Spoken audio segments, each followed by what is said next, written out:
My name is Jason Freeman, and I'm a Memphis musician. Growing up in Memphis, I'd always had this kind of a vague idea of what blues was. My brother, when I was a kid, he brought home a record of Muddy Waters, but I had never heard of him before. And there was just something about the music. It just seemed so different from everything I was hearing on the radio or MTV or whatever at the time. And then I began to realize how much that had influenced, you know, rock and roll and jazz, everything else, you know, gospel music, you know, all had this influence from the blues. I started playing music in Arkansas, and but everything that I liked musically, I would always trace it back to Memphis. You know, for me, creatively, Memphis just has a spirit, a soul to it that I can't find anywhere else.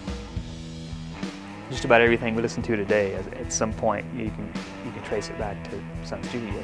Really, I feel like I'm kind of a preacher. I'm giving a sermon every time I give the tour. It's about a 40-minute tour. I try to get the people worked up and really impress upon them the significance of that place. You know.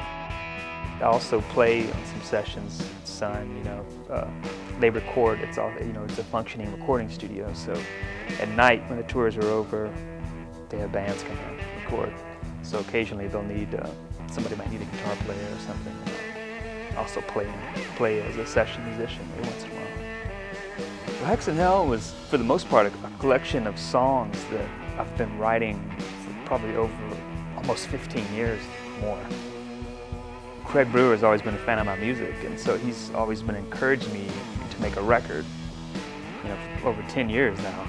And so finally, with his encouragement, his help, we were able to make that happen. The whole idea to put a comic book as part of it was really originally Craig Brewer's idea. You know, he kind of wanted it as this sort of multimedia type of a package where it wasn't just you get a CD, you know, you get a visual to go along with it, and something that kind of relates a story to the music, kind of creates a background to the record. It has to be real, you know.